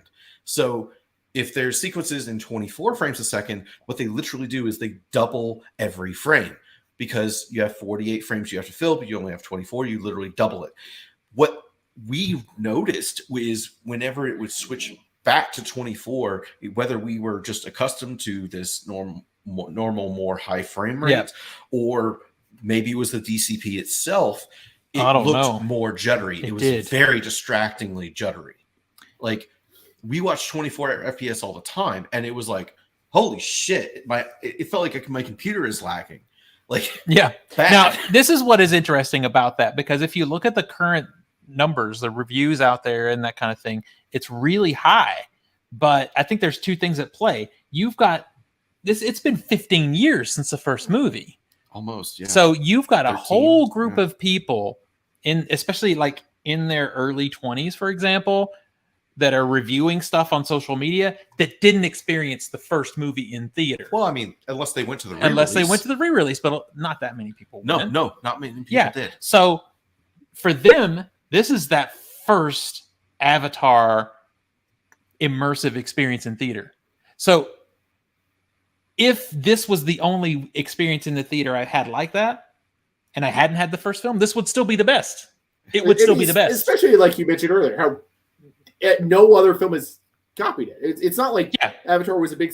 There was a 3D push shortly after Avatar, but then everyone floundered on it. And most of it was post-converted stuff. Yeah, no one was doing the quality of what James Cameron was doing at that time. Except for Spy Kids.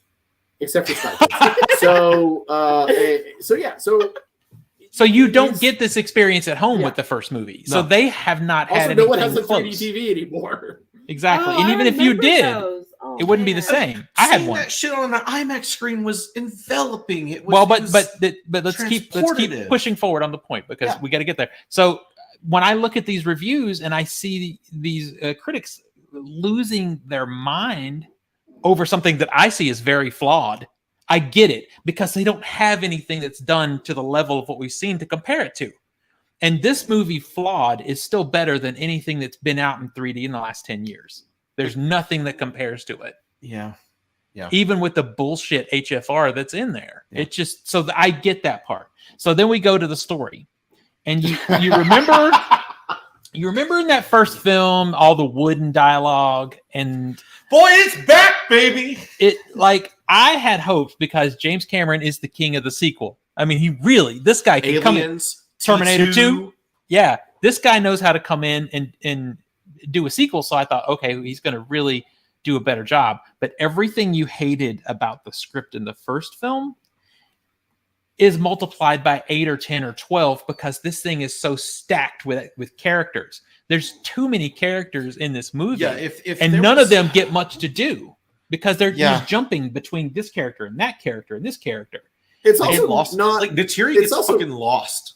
Yeah, it's also not a typical Cameron sequel. When he comes in to do a sequel, like the particular ones we just named off, Aliens, which he did, but it wasn't a sequel to something he did. But T2, these changed the genre of film, like Terminator. And there we go. Anyway, so issues with the plot. There's a lot that goes on in this movie. It's 3 hours and 12 I'm trying to think minutes about, long. Yeah, I'm trying to think. And it should have been 245. It is simultaneously overstuffed and underdeveloped. How is you could do that? You could do both of those because you have too many fucking characters. So no one gets the full development. No one does. All right, let's see. Do you think the storytelling is too focused on setting up for the next 3 movies? No. No, actually, no. I don't think that. I do think Kate Winslet's character is only in this movie because she's going to be in the next one. Yes. That's the only time I agree with you. I do feel that her character's pure existence in this movie is only because she's going to have a bigger role in the next one. Oh, this is weird. Hello, there they are. We're going to have 2 people at there we go. There we go. No, you're good. But I was just saying about how like T2 is a real action adventure movie, and Aliens is an action adventure movie compared to the horror suspense of Alien. And this didn't try to take the story in a real new genre direction. No. And the issues with this story are more just, well, like you said, it's stacked with characters, but it's just undercooked.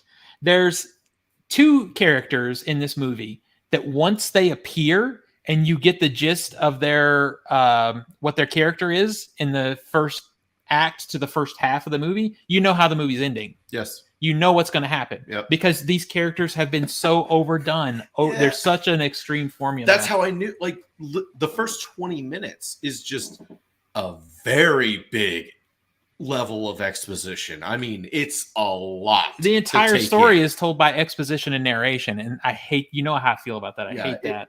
The first film had it, but it was under the guise of he was making these audio logs, and that was kind of what we were listening. And now it's like, who the fuck's he talking to? Exactly. Who's he talking to? He's talking to us. That's who he's talking to. So they don't have to actually show the story. They can let him say it. And it happens so much in this movie. God, like there's some stuff I would really talk about. Like I think I did mention in my review without getting into real detail, there's a bullying scene between some characters. God, it's so cringe. And I was squirming in my seat. It was so poorly written. But when that scene happens, you know what's happening at the end of the movie. Yeah. And the other part that's in this is I really appreciate James Cameron's love of the ocean. I appreciate his love of the environment, and I appreciate that social commentary. But this movie at the halfway point stops for 20 minutes to like literally there's conversation about how migration works in this movie. It's fucking in the movie. And I'm like, oh God, you're kill. It's like, it's so heavy handed. I'm like, should we go back and watch the original Dawn of the Dead so we can understand how to do social commentary without stopping your movie to preach to you? Because like, I agree with, like, I hate to be that guy that's watching the movie and agreeing with your message, but hating you for delivering it, because it just destroys the movie for that 20 minutes. Like, can I just say, like, the motivations of the bad guys completely change for no fucking reason, and it's never brought up back again. And like, what the fuck? And there's another situation with this movie where I appreciate that James Cameron loves the people he works with. Got it. I appreciate that he loves these actors. Yep. But there are two actors in this movie that their very existence in the movie destroys the script. Yeah. And I am being as vague about that as I can be. Yeah. It's like you had to figure out some way to get these actors back in this franchise, and you shouldn't have done it because it's bad. Well, you betrayed the fucking first movie. Yeah. It's like, how do we get this person back? It's like, I'll just write some bullshit. They're back. Yeah. It's like, fuck you. Yeah. Like, and like, this movie's 3 hours and 12 minutes long. You say it should be 2 hours and 40 minutes long, which I agree. Yeah. Unfortunately, we got to add back the 25 minutes of missing fucking footage to make this movie comprehensible, because shit just is missing. Yeah. Well, and speaking of missing, the most grievous thing about this movie is characters come into this movie, they are built up to be important, and then they are fucking gone. In the theater, I'm like, where did they go? I was like this. Where did they go? They're just gone from the celluloid. There is no explanation. There is, and it's not like one or two people. Like, are we sure people are gone. Are we sure the third movie isn't a sequel? It's really just when those characters leave, it starts following them. I just imagine you make a joke. You make a joke, but that's seeing the arms just constantly like this. Like literally the 8-story screen, and I'm trying to hug it. Bring it back. Bring me the characters back. No reason, and the whole time I'm going, man. People are dying, and it'd be really good if there were like a whole fucking group of people here to help. There's an epic battle that happens. Spam bot. And we got spam. Do we have a spam bot? Yeah, we got more than one. Sex 69, baby. All right. That might be a sign. There might be a Fuck that shit. Let me handle that real quick.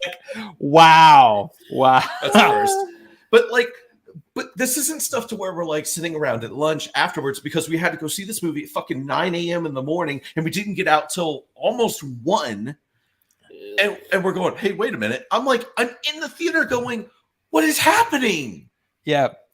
There's an epic battle where everybody goes into the battle, but then partway through it, the only ones in the battle are the characters James Cameron cares about. Everybody else is just fucking gone. They're gone. Just gone. They're not in the movie. They're gone. So it's I begrudgingly give this movie a 4.5 out of 10. I'm at a 4 now. This really doesn't give me hope for his Titanic sequel to Lusitania. Well, if you want a fucking Titanic sequel, come to Avatar 2, where he just remakes Titanic. Yep, he kind of did the sequel already. You're good. You're just good. Fucking remake Titanic. Oh God, you guys. Were they both able to fit on the door though this time? That's the water. I can't be spoiling. I can't spoil it. Was warm this time. The real question, Steven, is the yes. real.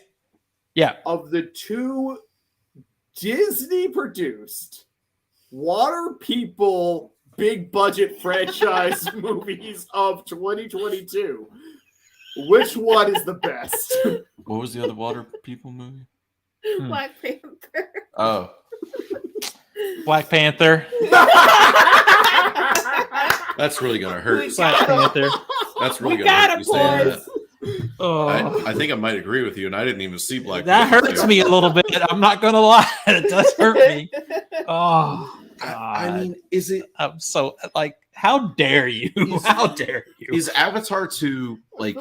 Am I getting mad over it? Like in the theater, like I'm getting upset. Like this is a piece of shit. I'm like, no, but it's death by 1,000 cuts, and these cuts really add up. I feel bad because I still haven't gotten to actually do my Black Panther rant yet because we were gone for a month. I love to hear that you have a Black Panther rant, though. Okay, I'm here for that because I have things to say. But we're gonna have I think we all have things to say. Yeah. Yeah. So anyway, Steven, would you recommend Avatar 2? Okay, I would say only if you want to. Make sure it's in 3D and not high frame rate.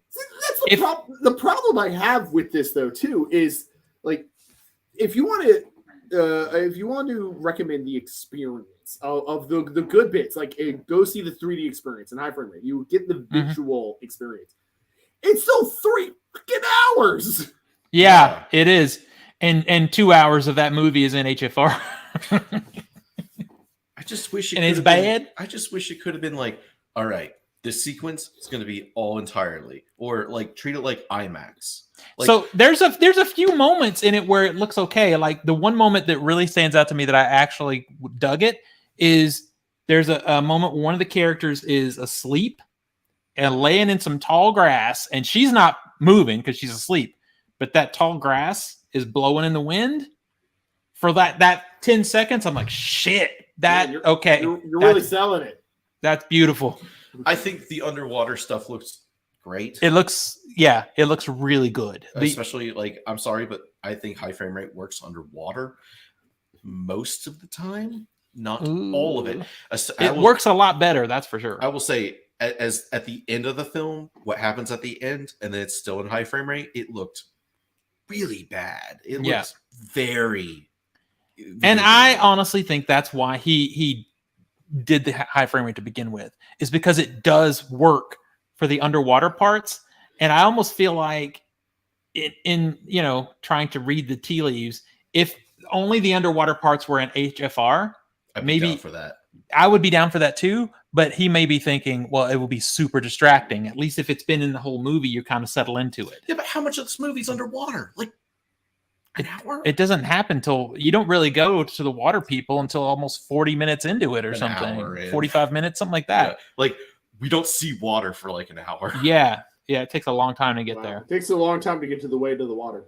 It really does. So 4.5 out of 10 for me. If you can see it in 3D without the HFR, which that can be done in regular screens, or in the IMAX 3D, there's when it pops, it fucking pops. And those moments when it's that big ass screen and the water looks so nice, but then it moves up above the water and stuff's on fire and the fire looks like shit. Never mind, skip it.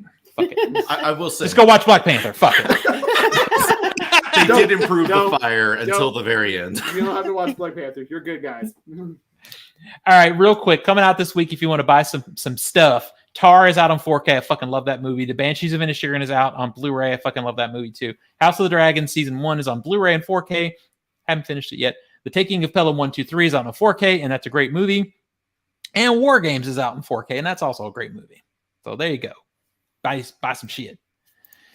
Well, that's our sort of little preview of what's coming in 2023. There's a lot more stuff. We've got Maxine and so many cool things. I think next year's going to be a good year. Yeah. I hope so. Hopefully. It'll be interesting to talk about how good this year was in January when we get to our top 10s. It's been a tough fucking year for a top 10. Not for me, baby. No, I mean like... Oh, figuring out what your top 10 is. Yeah, like I'm like, stop coming out with good shit. I'm happy with my top 10. I don't want to move anything. Zach, James Cameron heard you. Well, that's the good news is Avatar 2 did not end up on my top 10. I expected it it's to. 3:15 a.m. in Scotland, but my sleeping problem is shot, which is how I happen to drop in on you. Thanks for the Thank you for joining us. Good night, sir. You. Good night. Good night. Thank you. Yeah. So I guess we're getting ready for the holiday. We're getting ready for the big Christmas. You guys got big plans coming up?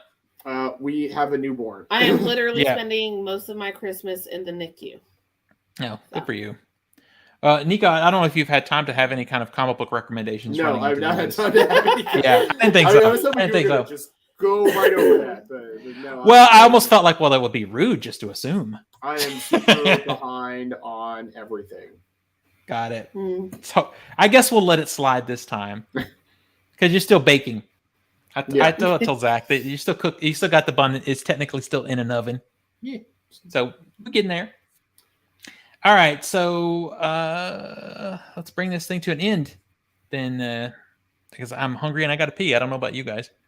Nico, where do we find you on the internet, sir? You can find me on Twitter while that still exists under Nico Scream. Letterboxd is rarely updated under Nico Scream. Instagram occasionally gets posts, including photos of our newborn on Instagram under Nico Scream. And I am trying Mastodon as a Twitter alternative. I was about to ask if you set up a Mastodon account. I did. Yeah, Dice.camp is the server. I'm still trying to figure it out. It's weird. I don't quite have it yet. Screen.